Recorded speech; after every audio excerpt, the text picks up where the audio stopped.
श्री कृष्ण ने दिए मीठी मीठी उपदेश। विचारों को वश में रखिए, वो तुम्हारे शब्द बनेंगे। शब्दों को वश में रखिए, वो तुम्हारा कर्म बनेंगे।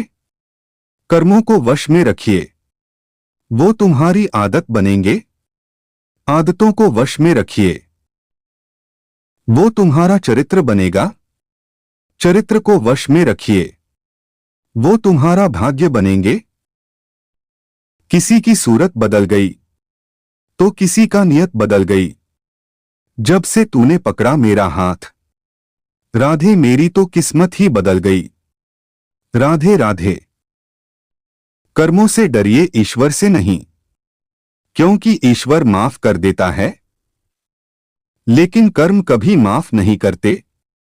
कर्म प्रधान होता है। किसी भी मनुष्य का भाग्य ईश्वर नहीं लिखते। स्वयं के द्वारा किए गए कर्म ही अगले जन्म का भाग्य का निर्माण करता है। इसमें ईश्वर का दोष देना उचित नहीं है। कृष्ण कहते हैं, किसी का हाथ तभी पकड़ना जब आप हर मुसीबत में उसका साथ दे सको।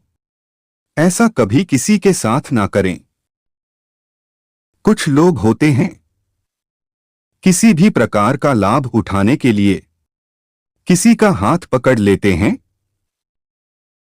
परंतु सामने वाला व्यक्ति पर जब मुसीबत आती है तब घूम कर देखता भी नहीं है।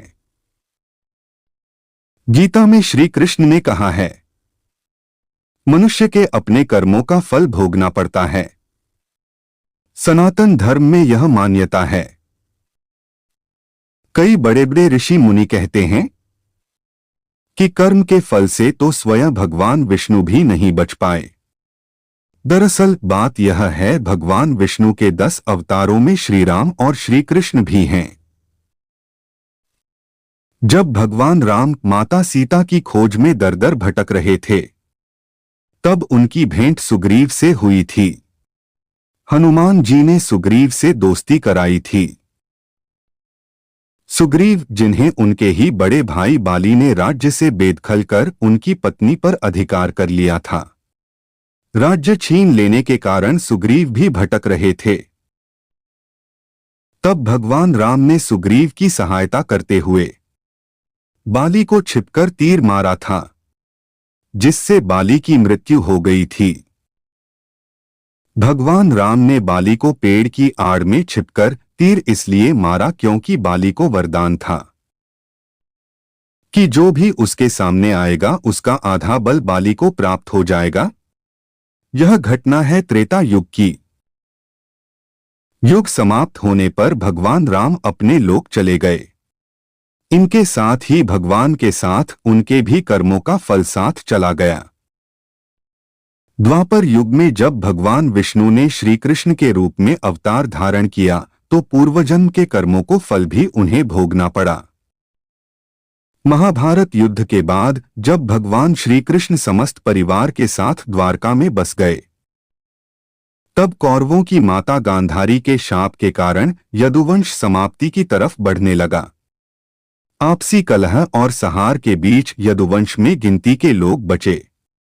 ऐसे में एक दिन श्री कृष्ण के बड़े भाई बलराम जी, जिन्हें शेषनाग का अवतार माना जाता है, समुद्र के तट पर ध्यान मग्न समाधि लेकर बैठ गए। विष्णु पुराण के अनुसार उस समय बलराम जी के शरीर से एक विशाल सर्प प्रकट हुआ और वह सागर में प्रवेश कर गया। इस तरह बलराम जी बैकुंठ लौट गए। बड़े भाई बलराम के बैकुंठ लौट जाने के बाद एक दिन श्री कृष्ण एक पेड़ के नीचे लेटे थे। उस समय जरा नामक एक बहेलिया जो हिरण के शिकार की भटक रहा था, उसे दूर से श्री कृष्ण का पैर हिरण की आंखों की तरह दिखा। उसने हिरण समझकर तीर छोड़ दिया। तीर लगते ही वह दौड़कर वहां पहुंचा, लेकिन हिरण की जगह श्री कृष्ण को घायल अवस्था में पाया।